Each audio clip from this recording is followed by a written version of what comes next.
Hello, everybody, and good afternoon to my dear children.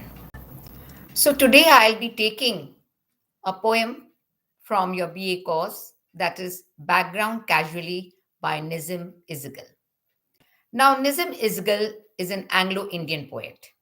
He was born and brought up in India, although he belonged to the Jewish family. And right from his childhood and right from his young age, he felt as an alien. Why? Because he was regarded as a marginalized poor person who did not belong to this particular country, that is India, both socially, culturally, and religiously. So he did not, or rather, he did not have his roots in this multicultural, multi religious society. So he felt hampered, helpless, and rootless. And he was not able to find and search his identity in this particular place. So, this particular poem, Background Casually, it was taken from the collection of famous collection of poems known as Hymns in Darkness and published in 1976. It is an autobiographical poem because the poet translates his development in life from his childhood to his young age and to his maturity. Finally, his when he became a mature older person. And this particular poem, you can say, is a you can say rather gives it's pregnant with the dark and melancholic hue of existential, spiritual, and physical background, which reflects his rootlessness and helplessness. The poem is highly subjective in nature, but the poet becomes objective and totally detached in presenting his views in this particular poem. And at the same time, this poem is divided into three parts: first, second, and third. And in the first part, he describes his childhood stage. In the second part, he describes his stage of maturity. And in the third part, I mean, his adolescence and mature stage. And final, in the third part, he describes his manhood. So the poem begins with a lighter tone when he says, "A poet, rascal, clown was born." He calls himself a poet, rascal, clown. There's a little humor and sarcasm in these words, the three words which he uses for his own self. He's calling himself a person who later became a poet, but a rascal, that is, who played trance and sometimes behaved foolishly also. The frightened child who would not eat or sleep, a boy of meager bone. And at the same time, he says, because he was undernourished, underfed, he had to live in the conditions of poverty. That is why he was weak and thin. He was not a very, he did not have a strong physique. And he, at the same time, while as a boy, he never learned to play kites and to spin the tops, which was spinning of the top was one of the common, and the flying of the kites was one of the rather common sports with the young children. But he never got a chance to do that, and rather he was never able to do that. He never learned to do that. And he says, "I went to Roman Catholic school, a mugging Jew among the wolves. They told me I had killed the Christ, that year I won the scripture prize." And then he says, "When I grew up as a schoolboy, I got admitted to a Roman Catholic school." And there he says, even in the school, I mean, he was good at learning things and he could master his subjects at the same time. So he was regarded as a mugging wolf. That is a person who tries to display his knowledge, and that was not liked by either the Muslims, the Hindus, or the Christians either. And he was regarded as if he's a person who has killed the Christ. Now, this is a reference to the betray. I mean, people regarded that Jews were responsible for the betrayal and the crucifixion of the Christ, and that is why, being a Jew or born into a Jew family, he was regarded as a killer of the Christ, and that is why he did not win the favor of the Hindus or the Muslims or the Christians either. And but because he was good in studies, he had won the scripture prize, that he has won awards in the school, and that winning of the prizes at the same time tried to show that how wrong people were in their judgment regarding him. But at the same time, sometimes when people used to anger him, he used to get annoyed and restless and anxious. And one of the boys, in fact, boxed his ears, which he did not like. So he was subject of being abused by the young children also. And because of all this, he grew up in terror and anxiety. And amongst even the Hindus, his co-companions who were Hindus, even though they were undernourished, they also lived in poverty. But they never, in fact, never. They all the time abhorred him, hated him, and their prepositions. I mean, they were not even good in English. Their prepositions in the using of the English grammar was always wrong. But they always were in a state of hating him. And he was repelled by those Hindus. One noisy day, I used a knife. In fact, he says one noisy day, that is, his anger grew no bounds. And he got so angry and he wanted to strike his fellow companions, which of course he did not do. At home on Friday nights, the prayers were said. My morals had declined. I heard of yoga and of Zen. Could I perhaps be Rabbi Saint? The more I searched, the less I found. And later on, I thought that instead of just concentrating on my studies, why shouldn't I try to teach some morals or learn some ethics in my life? In fact, his parents wanted him to be a Jewish priest, but he searched and searched within his own self whether he has the qualities of being a priest or not.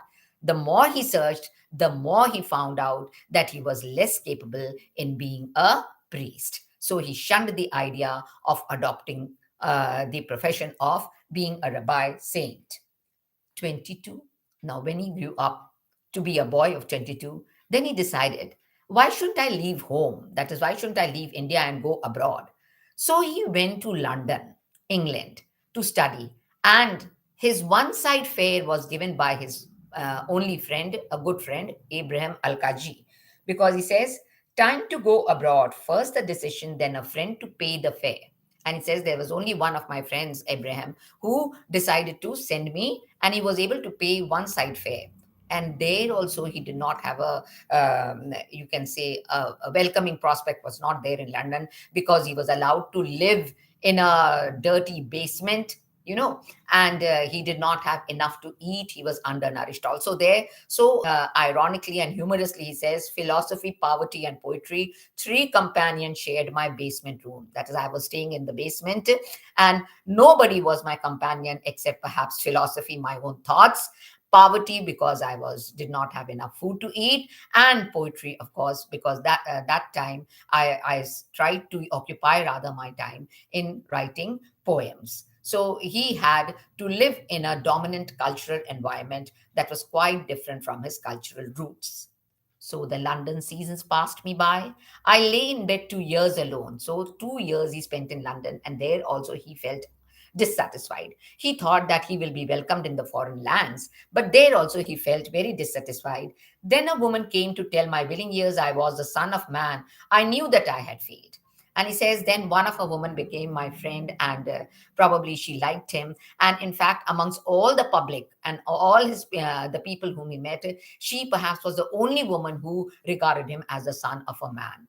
But of course, that affair, or you can say that little relationship of with his beloved, also did not turn to fruition, and he failed in everything. A bitter thought. So I became, or rather, he says, he became more anguished and more desperate and more helpless.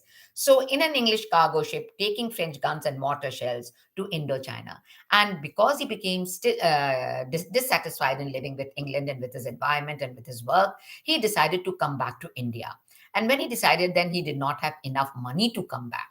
And so, how could he pay the fare to be back to India? So he started working on a cargo ship which was carrying barrels and guns, ammunitions to India, to Indochina, and he scrubbed the decks and carried the coals in order to earn the money. And with that money, he was able to come back to India.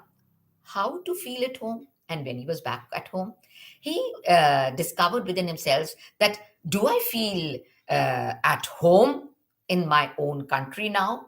That was the point. Some reading had been done, but what had I observed except my own exasperation?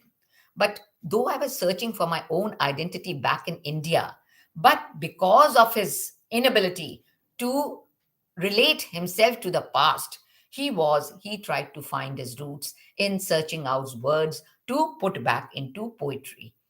All Hindus are like, and he says, but I felt exasperation because the attitude of the Hindus and the Muslims did not change. And my father, he says, always made a point to tell me that all Hindus are like that, who are ready to abuse you simply because you are an alien, you are a minority, being a Jew. When someone talked too loudly or knocked at the door like a devil, they hawked and spat. That is, this is the behavior of the Hindus, that his companions, that he says that sometimes they used to knock at my door, sometimes they used to hawk at me as if they are going to bully me, they are going to catch me, and they sprawled around. That is, everywhere they were crawling and sprawling, trying to hurt me, trying to abuse me. And in fact, I was prepared for the worst. That is, somebody can even try to kill me. So, what did I decide? I decided to marry and change job and saw myself a fool. So, I was seeking consolation and I was seeking amendment for this behavior, this cultural disparity that was there in that environment or in my cultural roots, whatever you could say. I thought that being married and getting a new job will probably change my position, will make me a better man. But that idea also turned to be a foolish idea because none of these two things gave me a respite in my feelings and in my homelessness. The song of my experience sung, I knew that all was yet to sing. That is, this is all I can talk about my own experiences of life, but there is yet more to talk about, he says, because if I go back into my past, if I look into the lives of my ancestors were involved in loading bullock carts, and they were employed in crushing out seeds in order to make oil. या यूं कह सकते हो कि they were employed in a profession of तेलीज, वो लोग तेलीज थे. So they were aliens crushing seeds for bread. The hooded bullock made his rounds. That is, all the time they went on, the bullocks went round and round crushing seeds in order to produce oil. So the ancestral background was of the Telis, he says. And one among them fought and taught a major bearing British arms. And he says one of my ancestors was a major in the British Army. And he was so full of stories about the war and about the horror of the war, which he kept on relating to my father. And while he was relating those stories to my father, I was a listener. And when I heard all those stories, I felt as if I myself have been bound by feet and hands. That is, people are binding me. I was struck by horror and terror and felt as if I have been bounded with ropes around my feet and my neck. And the later dreams were all of words. But when I came back, when I emerged from that imagination of horror, I realized that these are sheer words which are making me feel disgusted. I did not know that words betray, but let the poems come and lost that grip on things, the worldly prize. I would not suffer that again. Now, this stanza refers to his poetic career. So he decided finally that why should not I pen down my thoughts and feelings in poems? So that also he agrees. He says, in the beginning, I was not able to search for proper images, proper words to give shape to my images, to my imagination, to my thoughts and feelings. But with by and by, of course, I learned to practice proper words, use proper words in creating the images for my own imaginations and feelings. I look about me now and try to formulate a plainer view. That is, he says, now, of course, I have a richer expression of words, and poetry, of course, moves to a richer fabric of expression in his life because he says, the wise survive and serve to play the fool to cash in on the inner and the outer storms. So the wise survives, meaning to say, my wisdom survives, and my fabric of expressions made me express my inner thoughts and my outer thoughts, that is my inner torments, my inner feelings, together with the tribulations and the trials that I had to face in the outer world. And all these I was able to formulate and pen down in my poems. And in the last stanza, again, last two stanza, in fact, he emphatically states that even though I was in search of identity, even though I was trying to find my roots elsewhere, but yet I decided to stay back in India and find myself, be comforted with the thought that this is the place to where I belong, and this is the place which is my actual roots. Because he says, the Indian landscape sears my eyes. I have become a part of it. To be observed by foreigners, they say that I am singular. Their letters overstate the case. That is, the foreigners, the foreign Jews, they always, looking at my condition, my awful condition, or condition of hopelessness, they used to, overstate their feelings. They used to look down upon me, or rather, they used to pity me for my state of helplessness. But because they found me singular, as a singular person, that is, I am an alien and I am a marginalized person living here among the poor Jews that are there residing in India. But he says, I have made my commitments now. Now, this in the last line of, I mean, the last stanza, he says very emphatically that I have made my commitment now. That is, I have decided to find my identity and search my roots in the very soil of India. This is one, that is, this India is the one, this is the place where my identity lies, to stay where I am, as others choose to give themselves in some remote and backward place. My backward place is where I am. So he's not unaware of the drawbacks of India and of Bombay, particularly where he was staying, but he is ready to accept life as it is. So, this poem, in fact, helps to show his struggle to come to terms with lives in a multicultural and a multi-religious society where he feels himself to be very marginalized, and but he still feels that the best place and environment is to carve an identity for his own self and to live where he belongs. So India is a place where he was born and bred, and no matter whatever social, cultural, and religious differences were there or diversities were there, but amidst those adversities, he has to find his place and acceptance. So, this is about Nizam Isgel's autobiographical views regarding his life as a child and as a mature person, where he states that despite of all the traumas that he has to undergo, and despite the hardships that he had to face, and despite the lack of belongingness that was there in his life, still he was able to search his identity in India or Indian roots only. So I hope you have understood. Thank you so much. And if you like my lecture, then please do subscribe for me. Thank you.